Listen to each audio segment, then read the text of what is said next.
hombres y se burlan y me juzgan de fanático, y mis creencias les explico con amor. Soy adventista porque creo en el bautismo hoy les dio.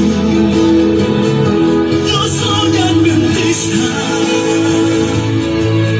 porque existe un remanente en su misión.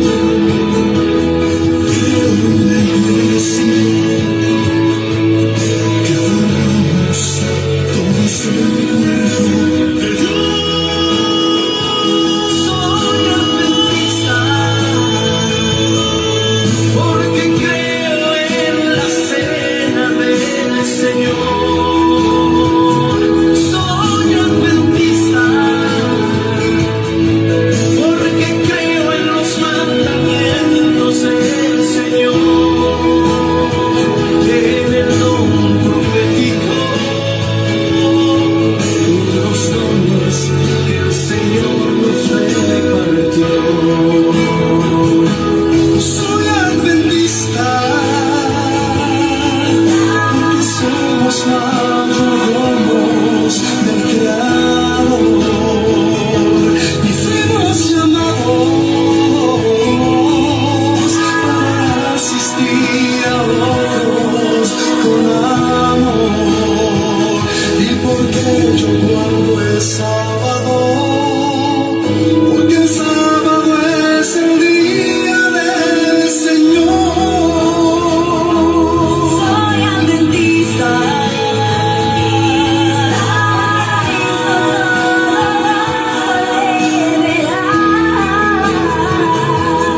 Soy adventista.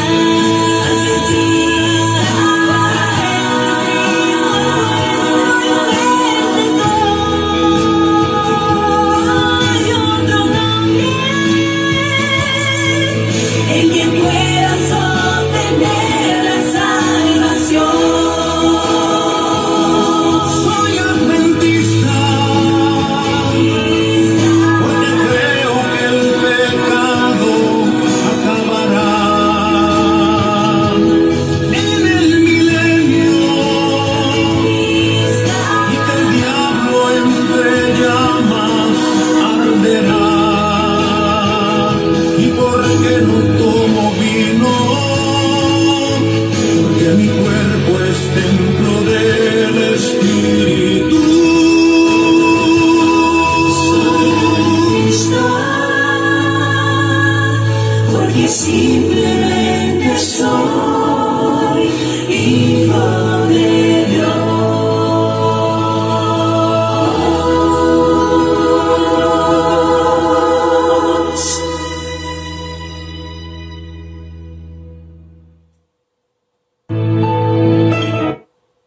Buenas tardes, mis amados hermanos. Le damos gracias a nuestro Dios por un sábado que nos ha dado, un sábado santo.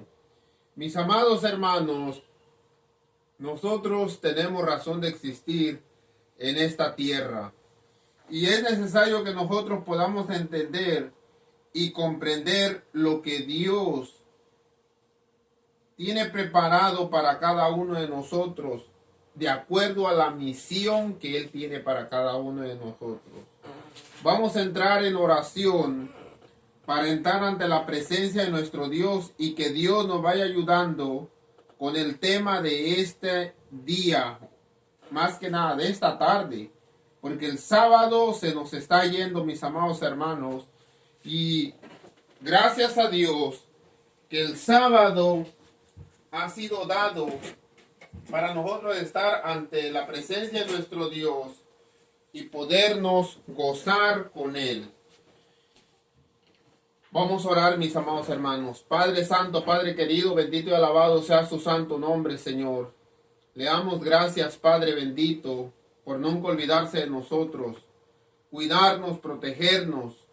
Mire, Padre Santo, nos ponemos en sus manos y que sea usted, Señor, el que nos vaya guiando y protegiendo.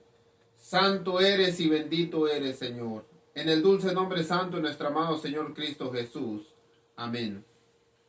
En el libro Eventos de los Últimos Días voy a leer un tema muy especial.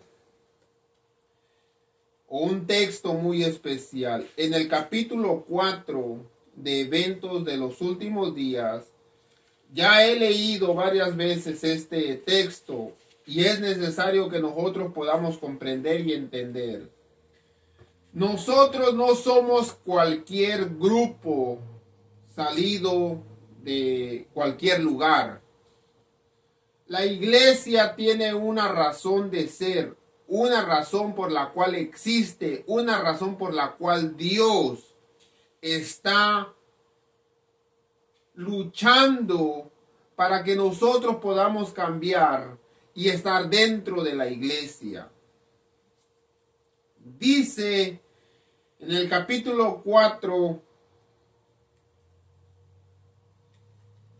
del libro Evento de los Últimos Días, dice la misión de la iglesia. El Señor nos ha hecho depositarios de su ley. Nos ha confiado una verdad sagrada y eterna que debe darse a otros mediante advertencias fieles, reprensiones y palabras de aliento. Y aquí viene, los adventistas del séptimo día han sido elegidos por Dios como un pueblo especial, un pueblo peculiar, separados del mundo. Amados hermanos, la iglesia debe de estar separada de todas las cosas del mundo, de todas las tradiciones del mundo. Dice, han sido separados del mundo con el gran instrumento de la verdad.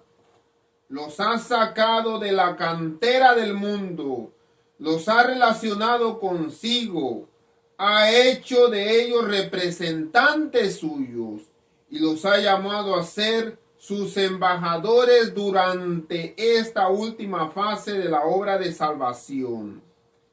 Les ha encargado que proclamen al mundo la mayor suma de verdad que se haya confiado alguna vez a seres mortales. Las advertencias más solemnes y terribles que Dios haya enviado alguna vez a los hombres. En un sentido muy especial, los adventistas del séptimo día han sido colocados en el mundo como transmisores de luz.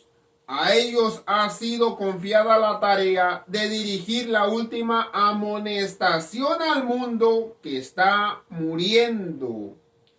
La palabra de Dios proyecta sobre ellos una luz maravillosa. Una obra de la mayor importancia les ha sido confiada.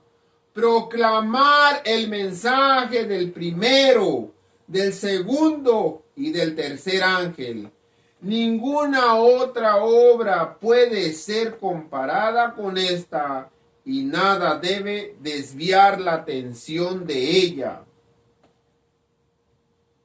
Dice el libro de Colosenses capítulo 2, la muerte de Cristo Jesús, anulando el acta de decretos que había en contra de nosotros. Había un decreto que dice en Ezequiel 18:4, el alma o la persona que peque, esa persona debe de morir. Pero Cristo Jesús muere quitando ese decreto de los que creen en Él. Los que no creen en Cristo Jesús, los que no le obedecen, ese decreto está sobre ellos, sobre su cabeza. En él dice, en Cristo Jesús fuimos circuncidados con circuncisión no hecha de manos, al echar de vosotros el cuerpo pecaminoso carnal, en la circuncisión de Cristo, sepultados juntamente con él en el bautismo. En él fuimos también resucitados con él, mediante la fe en el poder de Dios que levantó de los muertos. A otros, estando muertos en pecados y en la circuncisión de vuestra carne, os dio vida juntamente con él, perdonando todos los pecados. ¿Qué es lo que hace la muerte de Cristo Jesús? Perdonar nuestros pecados. Y sigue diciendo, anulando el acta, es el acta de decreto, un decreto que había implantado Dios, que había puesto Dios. El alma que pecare, esa debe de morir, anulando esa acta de decretos que había contra nosotros, que nos era contraria, quitándola del medio y clavándola en la cruz, despojando a los principados y a los potestades, los exhibió públicamente, triunfando sobre ellos en la cruz. Pero el Papa Francisco dice,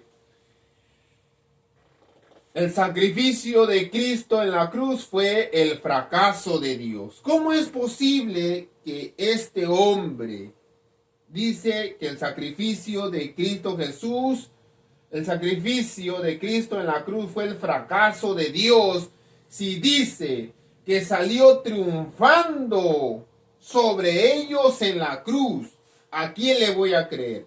¿A la palabra de Dios o a la palabra de este hombre que dice el sacrificio de cruz, el sacrificio de Cristo en la cruz fue el fracaso de Dios? Si realmente dice Cristo Jesús exhibió públicamente a los ángeles de Satanás, al propio Satanás, salió triunfando sobre ellos en la cruz. ¿Por qué Cristo Jesús muere en la cruz? Para salvarnos y perdonar todos los pecados. Aquí dice, perdonando todos los pecados. ¿Y por qué Cristo Jesús muere para perdonar nuestros pecados? Porque dice Éxodo 3:34, 6. Jehová,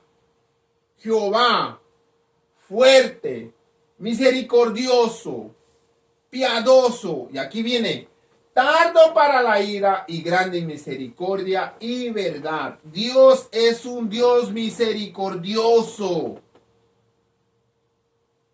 Es tan misericordioso que en Juan 3:16 dice,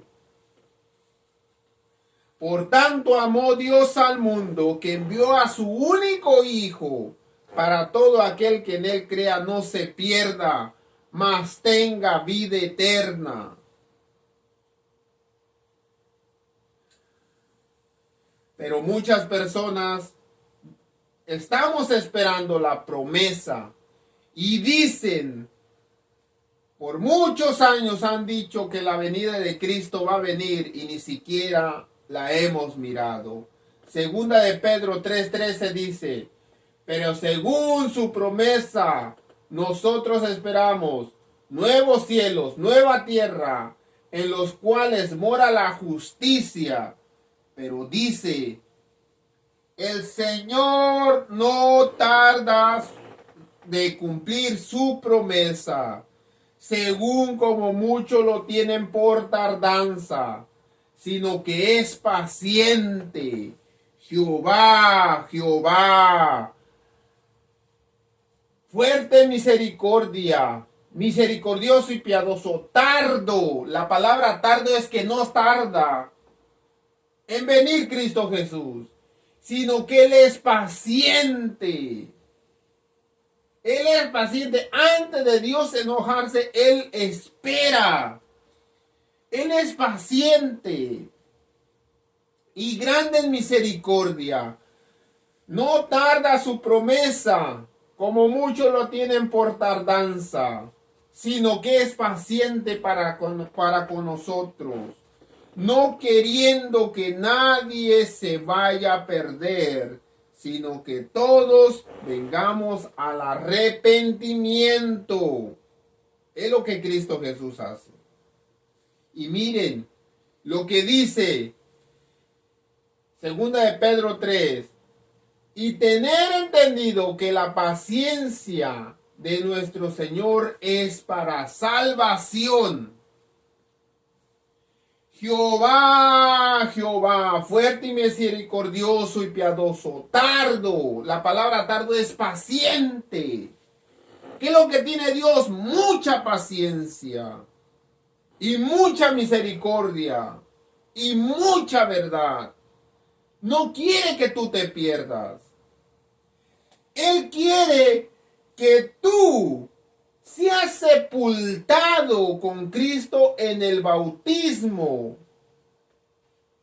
en la cual fuimos resucitados con Él mediante la fe en el poder de Dios que levantó de los muertos. Porque Él quiere perdonar todos nuestros pecados, mis amados hermanos. Por medio del bautismo son perdonados nuestros pecados. Y Cristo Jesús triunfa. Como triunfó en la cruz, triunfa sobre el enemigo. Porque te ha rescatado, te ha salvado. Ahora escuchemos claramente. Y tener entendido que la paciencia de nuestro Dios es para salvación y no es para perdición. Pero Dios, escuchen, ¿por qué le leí la misión de la iglesia adventista del séptimo día? Cortados de la cantera del mundo, separados del mundo, los ha hecho portadores de luz, centinelas de luz, para alcanzar a las personas que no conocen a Dios. Pero ustedes saben qué implica proclamar el mensaje del primero y del segundo y del tercer ángel. Una obra de la mayor importancia les ha sido confiada, proclamar esos mensajes, dice la hermana White. ¿Saben qué es o qué ocasiona proclamar esos mensajes? La persecución. ¿Saben por qué la iglesia adventista no quiere proclamar esos mensajes con el mayor poder que Dios tiene para que sea proclamado? Porque tienen miedo a ser perseguidos. Tienen miedo o tenemos miedo más que nada a ser perseguidos. Porque dice Mateo 24:9, entonces los entregarán a tribulación. El día que se empiece a proclamar dentro de la iglesia los mensajes del tercer ángel, del primero, del segundo y del tercer ángel, se desataría una tribulación en contra de las personas que lo están proclamando. Porque es una obra de mayor importancia que Dios tiene para la iglesia. Pero dice aquí, ninguna otra obra puede ser comparada con esta. Nada debe desviar la atención de ella. Pero ¿qué es lo que hace? Ahí vienen hermanos, hermanas, con cierto tipo de cosas para desviar la atención de ese proclamaje del tercer ángel.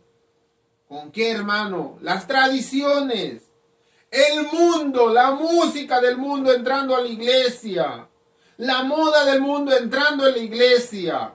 Todo eso desvía la atención de la mayor importancia que Dios le llama así de esa manera. Entonces los entregarán a tribulación y los matarán, y serán aborrecidos de todas las gentes por causa del mensaje angélico. Ahí dice el nombre de Dios. Pero en el nombre de Dios estamos proclamando el mensaje del primero y del segundo y del tercer ángel. Mateo 24:10 sigue diciendo, Muchos tropezarán y se entregarán unos a otros y unos a otros se aborrecerán. Todo aquel que se levante a proclamar el mensaje del tercer ángel será aborrecido por los mismos pastores. Será perseguido por los mismos líderes religiosos de nuestra iglesia. ¿De qué habla el mensaje del tercer ángel, hermano Tadeo? Y se lo voy a dar así. Primer ángel, Apocalipsis 14:6. Vi volar por el cielo a un ángel que tenía el evangelio eterno para proclamarlo a todas las naciones, pueblo, lengua, tribu, nación, diciendo: temer a Dios y darle gloria, adorar a aquel que hizo el cielo y la tierra y todas las fuentes de las aguas. ¿A qué nos manda el mensaje del primer ángel? A obedecer. Que debes de cambiar tu forma de vestir. Debes de cambiar tu forma de comer. Que si antes comías demasiada carne inmunda, lo repudies y te sometas a un régimen estricto de alimentación de acuerdo a la voluntad de Dios. Que si antes tomabas demasiado refresco, soda, lo que viene siendo alcohol, cerveza, te sometas a un cambio de vida. Y claramente el libro de Pedro nos habla acerca de eso. Ceñíos vuestro lomo de vuestro entendimiento y no se conformen con la vida de ignorancia que tenían antes, sino ser santos como aquel es santo. Amados hermanos, nos está mandando la hermana Guay proclamar el mensaje del tercer ángel y la iglesia no lo quiere proclamar porque sucederá o se desataría esto dentro de la iglesia. Y muchos pastores tropezarán. La palabra tropezar viene siendo que no van a querer aceptar los mensajes que Dios está mandando. Y al no aceptar el mensaje que Dios está mandando, los entregarán unos a otros. Y de tal manera que se aborrecerán. Amados hermanos, Dios es bueno para con nosotros. Él es paciente. Él aún tiene mucha misericordia y mucha paciencia para que su pueblo proclame esos mensajes. Pero escuchen lo que dice aquí. Que a pesar de todas las circunstancias, Dios tiene en la tierra una iglesia. ¿Dónde? ¿O quién es la iglesia de Dios? La iglesia de Dios son aquellos que se someten a proclamar lo que Dios manda. Dice que está ensalzando su ley pisoteada y presentando al mundo al Cordero de Dios que quita el pecado del mundo. Existe solamente una iglesia que está actualmente en la brecha, reparando el muro, reedificando las ruinas. Una iglesia que está haciendo que su iglesia sea transformada con la palabra de Dios y que la iglesia se someta a la obediencia de Dios. Escuchen. Romanos 5, 3, 4 dice de esta manera: y no solo esto, sino que también nos gloriamos en las tribulaciones, sabiendo que la tribulación produce paciencia. Como Dios es paciente, nosotros debemos tener paciencia para los que aún no han alcanzado el conocimiento de la verdad. Y la paciencia produce prueba y la prueba produce esperanza. Aún Dios quiere que nosotros vivamos con una esperanza. ¿Saben cuál es el sueño de todo predicador? que la iglesia sea transformado. Tiene una esperanza de que la iglesia cambie. Así como la iglesia sueña con el cielo eterno, que es la esperanza bendita, que todos esperamos. Así todo predicador quiere que la iglesia sea transformada por el poder del Espíritu Santo. Todo creyente, todo predicador espera que la iglesia empiece a ser cambiada. Muchos esperamos la preciosa venida de Cristo Jesús. Y queremos que vengan personas a predicarnos acerca de la venida de Cristo Jesús. ¿Para qué queremos saber acerca de la venida de Cristo Jesús si ni siquiera podemos estar, si ni siquiera podemos comprender lo que Cristo Jesús hizo en la cruz del Calvario? Para nosotros poder saber acerca de la segunda venida de Cristo Jesús, para mí es mucho más importante saber la muerte de Cristo Jesús. ¿Cómo se trabaja la muerte de Cristo Jesús? ¿En qué me beneficia la muerte de Cristo Jesús? ¿Cómo me salva la muerte de Cristo Jesús? Muchos de nosotros ya lo sabemos.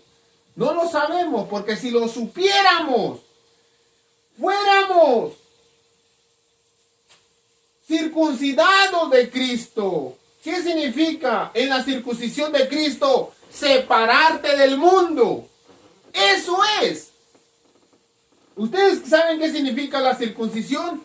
Una separación, un corte. Dice la hermana White, Dios corta a la iglesia del mundo. Ha sido separado de la cantera del mundo, cortado, desgajado. ¿Con qué? Con el instrumento de la verdad. Nosotros somos también separados. ¿Por medio de quién? Por medio de Cristo Jesús. Nosotros debemos saber y comprender eso, mis amados hermanos. Dice aquí la hermana White. ¿Por qué les estoy diciendo eso? Porque dice, evento de los últimos días, los tiempos de apuro y de angustia que nos esperan requiere una fe capaz de soportar el cansancio, la demora y el hambre. ¿Quieren saber acerca de la venida acerca de la segunda venida de Cristo Jesús? Debemos saber, escuchen, que antes de la venida de Cristo Jesús debemos tener una fe inquebrantable, una fe que pueda soportar el cansancio, que pueda soportar la demora, que pueda soportar el hambre. Nosotros no soportamos el hambre, porque ni siquiera queremos luchar con dejar la carne. Ni siquiera queremos. Ay, aquel predicador que venga a la iglesia a predicar acerca de la carne, porque lo corremos. Ahí está. En ese tiempo, antes de la venida de Cristo Jesús, va a haber días que no va a haber comida. Una fe inquebrantable que pueda soportar. Una fe que no desmaye a pesar de las pruebas más duras. El tiempo de angustia, cual no fue desde que hubo gente, se iniciará pronto. Para entonces necesitamos tener una experiencia que hoy por hoy no la tenemos.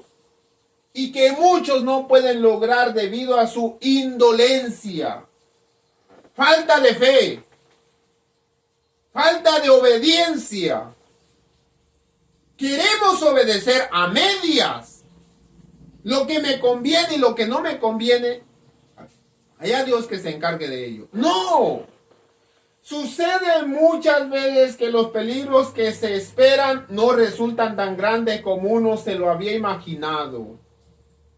Pero este no es el caso respecto a la crisis que nos espera. La imaginación más fecunda no alcanza a darse cuenta de la magnitud de tan dolorosa prueba. ¿Queremos saber acerca de la segunda venida de Cristo Jesús? Primero aprende esto, hermano. Mi hermana, primero aprende esto. Tener una fe inquebrantable.